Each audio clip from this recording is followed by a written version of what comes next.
In our last class, we also discussed the item that are included under the definition of supply as per section 7.1 and the item that are not included in supply.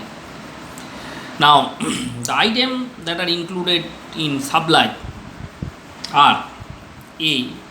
All form of supply of the goods or services or both, such as sale, transfer, barter, exchange, license, rental, lease, disposal, made or agreed to be made for a consideration by a person in the course or furtherance of the business. This is the first item that are included in supply. But here the term sale, the term transfer, the term barter, the term exchange, the term license, the term rental, lease or disposal are need some explanation. Now, what is sale? So here today we concern about the definition and example for each and every item that are included in supply. That means definition of sale, transfer, barter, exchange, license, rental, lease or disposal as per section 7.1a of CGST ACT 2017. Now, here first item is sale. Now, what is sale? Here, as per the GST Act, there is no particular definition of sale, but under the various VAT rules, various VAT Act that are being used in pre-regime session of GST by the different states of India, we find the definition of sale there. Usually sales involve transfer of the property in goods from one person to another person for consideration. So this involve transfer of property in goods from one person to another person for consideration. Now, under CGST law, sale is treated as supply leviable to GST. But mortgage, hypothecation, charge, pledged, that are not being treated as sale, and therefore it not to be treated as supply, and hence GST is not to be leviable on such item. I repeat again that there is no particular definition of sale under GST law, but under the various states VAT law,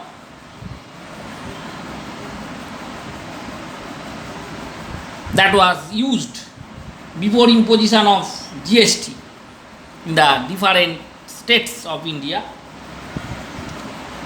we find the definition of sale there. In gist, in brief, sale involve transfer of property in goods from one person to another for a consideration.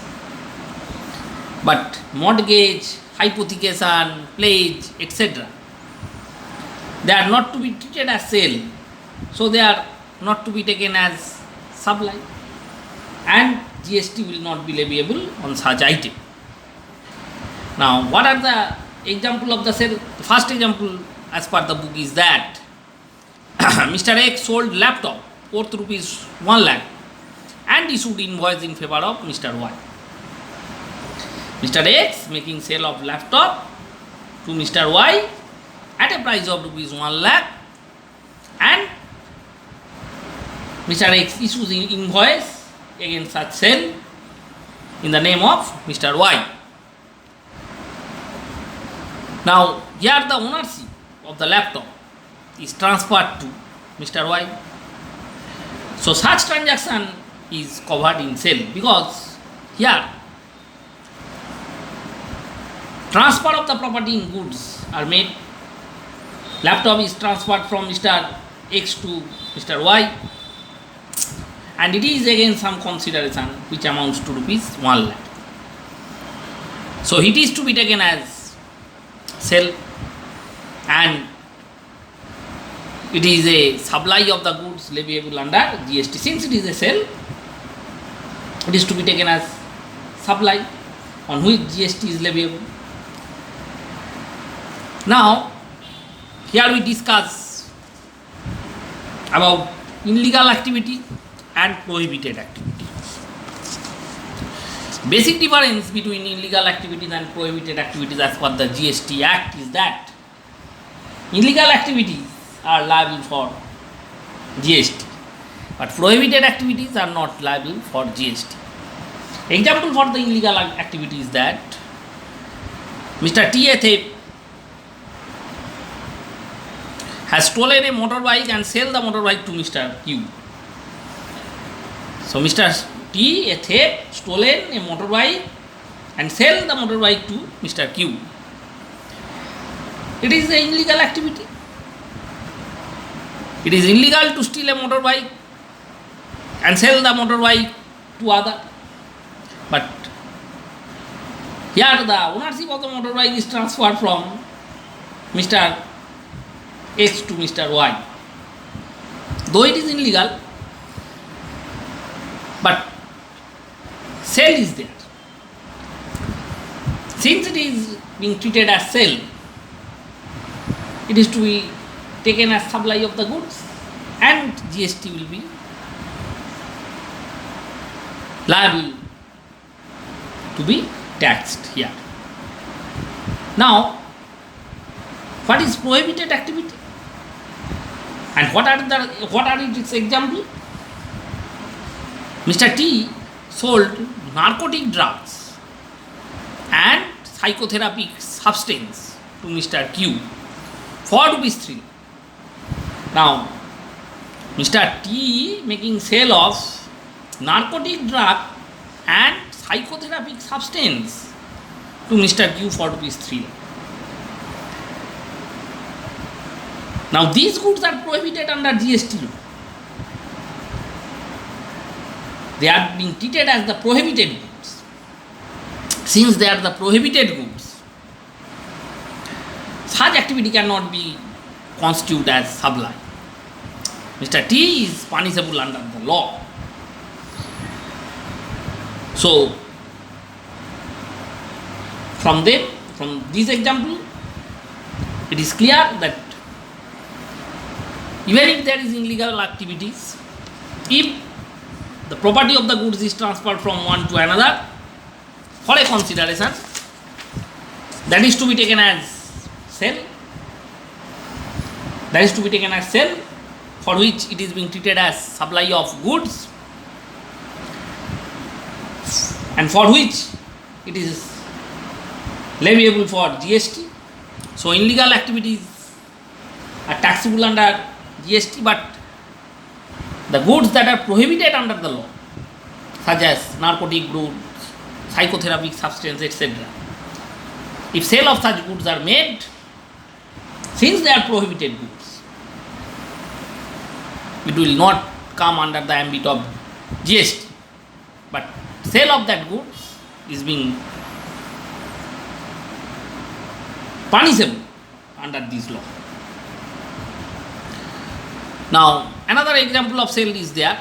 Mr. X, here it is being treated as sale of services.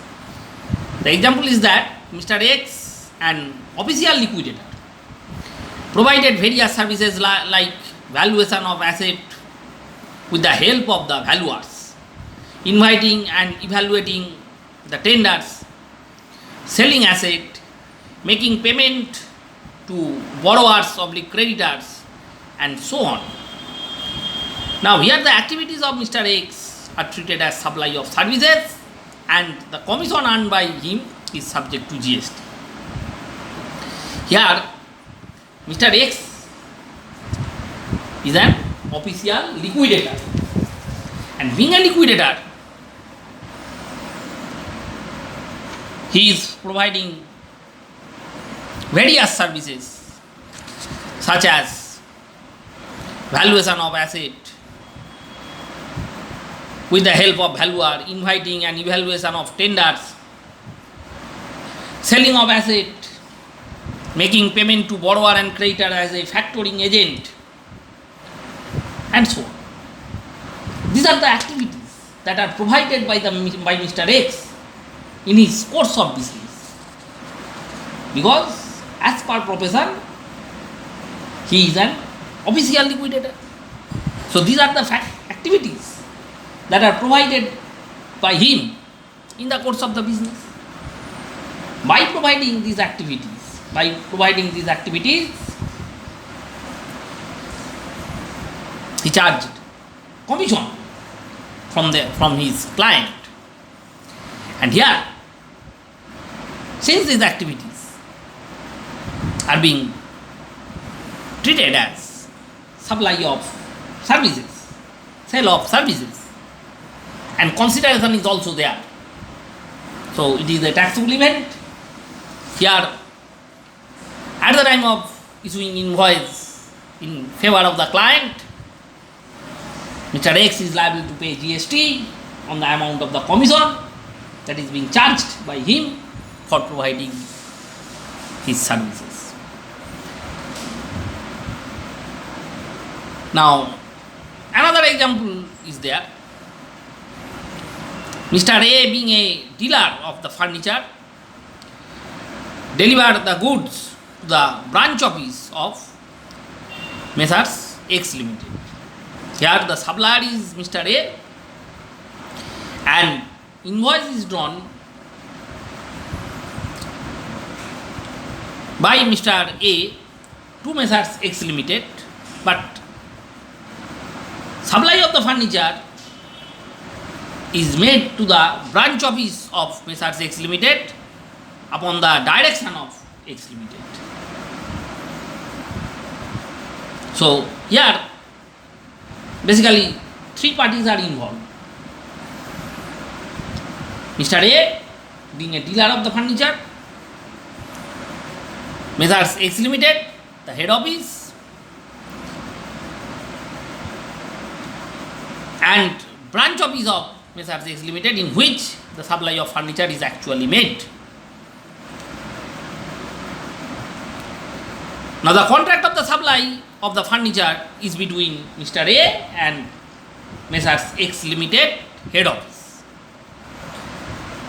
Now the question is, we know that where